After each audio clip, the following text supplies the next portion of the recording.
Now for Inside Utah Politics. Thanks so much for joining us. I'm Glenn Mills. It is time to go inside Utah politics. We do begin this morning with Celeste Maloy, congressional candidate in Utah's 2nd Congressional District. Celeste, welcome to the show. Thanks so much for being here. We appreciate it. Thank you. I'm excited to be here. All right. Not everyone is, so I'm happy to hear that. Let's start off with your background. Talk about what it is you believe qualifies you for this position. Okay. Well, I've spent some time working for Congress. I think everybody knows that. I've been Congressman Stewart's legal counsel. But also, I've just spent a lot of time doing policy work. And I got interested in politics through policy. And I got interested in policy through frustration with politics. So it feels like a nice wrap up for me. But I've been a deputy county attorney. I've been a policy expert for the counties in Utah. I've spent time in Washington County Republican Party leadership. And I've done a lot of work that's politically adjacent, even though this is the first time I've run for office. So I guess that's what qualifies me. Okay. So this position became open. What was it that looked at it? I mean, a lot of people would look at this job and say that's a tough undertaking. Yeah. I know you worked with Representative Stewart. He came on the show and we talked about how it can really wear on you from day to day. So why is it that you're interested in taking the leap and potentially taking that job? Well, you may have just talked me out of it, but the reason I'm interested is because I've seen the job done. I've been working for Congressman Stewart, which means I've been around several congressmen, and I've watched them, and I know that it can be wearing. I know that that's something that I'm signing up for, but I also know that when it's done well, it can really make people's lives better. I've told this story a lot of times, but I worked on a plan in Washington County, a Bureau of Land Management plan, and I didn't expect to be able to get a lot of the things that were in that plan fixed. And that's the first time I met Congressman Stewart, and I worked with him on that. We ended up having a congressional field hearing in St. George, and seeing Congress show up like that, seeing Congress, the legislative branch, act as a check on the executive branch on a plan that only affected one county and one state is what got me interested in politics again. That's what made me believe again in our system. Okay. When you take a look at Washington, kind of back to my point, it's pretty divided. There's not a lot of bipartisan work being done. Even within the parties, there's starting to become a divide that we see more and more between, the more extreme sides of a party and the more moderate. So how do you go into a situation like that and try to make a difference as one individual? Well, what unites us within the Republican Party is our platform. I actually think it's a good thing that we have disagreement within the party. I think it helps us come up with better ideas. If we're not all falling in lockstep all the time and we're exchanging ideas and having some back and forth, we end up with a better product in the end. But we all agree on the platform, and as long as that's our focus, I think we're good. I think we'll get a lot of good work done. You won the convention, want to point that out right away. But when you got into the race, and you had some impressive endorsements too that I think really helped out, but when you got into the race, a lot of pundits didn't really have you in the top two. They saw someone else there. How did you end up pulling that off? Well, I'm probably the wrong person to ask because I'm biased on this, but I spent a lot of time calling delegates. And I told them my story. I told them why I want to do this. I told them about my background, and I talked about wanting to restore balance between the three branches of government, and just what I was talking about, having the legislative branch act as a check on the executive branch, and I think it resonated with people. One of your challengers in convention ended up filing a lawsuit. We don't need to get into the details of the lawsuit because it wasn't successful, but talk about the issue. You were inactive at the time you filed to run as a candidate. Talk about why that was and why you didn't participate in the prior election. So you're going to make me break the first rule of politics. I'm going to have to admit I made a mistake on TV. But I was working as a staffer in Washington, D.C. My residency was in Utah. And in 2020, people were talking about out-of-state ballots and wanting to flag out-of-state ballots.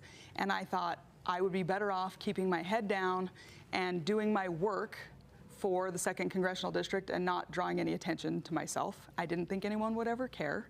And so I decided not to vote. If I had to do it again, I would do it differently. I've spent a lot of time talking about this, but I chose not to vote. I knew which way Utah's electoral votes would go, and I knew Chris Stewart didn't need my vote to win. and I thought not drawing attention to myself would be the right answer. And now I'm running, which I didn't expect to do, and it's drawn a lot of attention to me, so I wish I had done it differently. No one was expecting to run in this election, obviously, because it's midterm for Representative Stewart. How did that play into this condensed cycle? How did that play into your decision and your strategy coming into this? Well, I don't know that I had a strategy based on that. I hadn't really planned on running. When the opportunity came up, I decided that I would rather run and represent this district well than sit back and hope somebody ran and represented the district well. And it is on a condensed cycle. That's just the cycle I'm in. Right. So I've been playing the hand I've been dealt. So I called delegates before the convention and tried to get my message to as many people. Since the convention, I've been doing debates and showing up at events and trying to talk to people and just connect with voters in a personal way and make sure they know who I am, why I'm doing this, and that I do truly want to represent this district.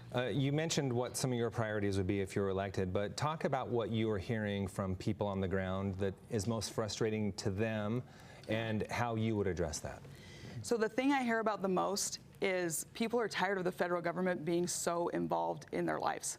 And it spans a wide range of issues from, what kids are being taught in school, to road maintenance in rural Utah, to being able to provide clean, safe drinking water in a lot of the municipalities. The executive branch is really big, it's really powerful, and it's involved in people's lives in ways that I don't think it was ever supposed to be.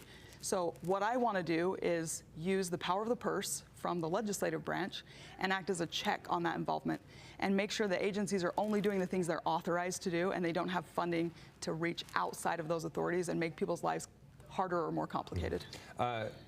People really struggling making ends meet right now. Yes. Prices sky high on so many things. It's really put a burden on families here in our state.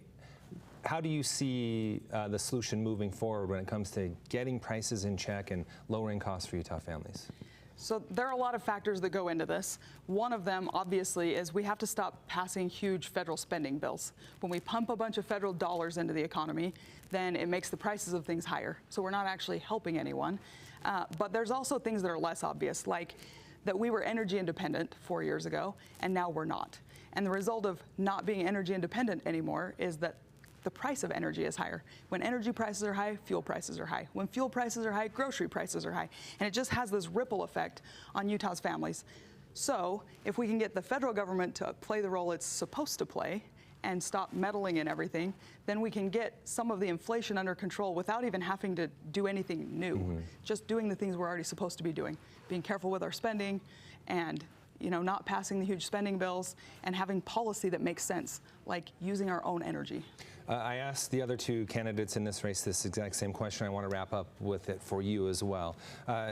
Committees, give us kind of some insight on what you're thinking. What are some of the top committees you would eye and that you would want to sit on in Washington? So I've said from the minute I decided to run that I want to be on natural resources. It's really important to our state and this district. It's also a natural fit for me.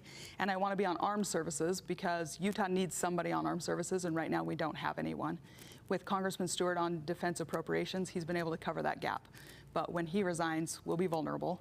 And eventually, I would love to be on appropriations. I have good appropriations experience, and I think long-term I could probably get there, but I don't think I could get it in half a term. So how do you go about eyeing those committees and getting on them?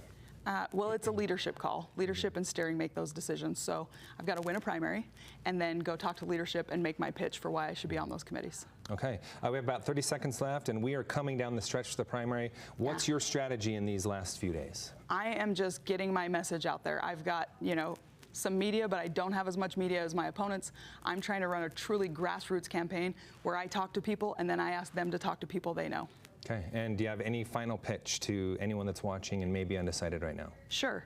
I'm doing this because I know what it's like to feel unrepresented, and I want to make sure the people in this district see me and see somebody who's like them and cares about the things they care about.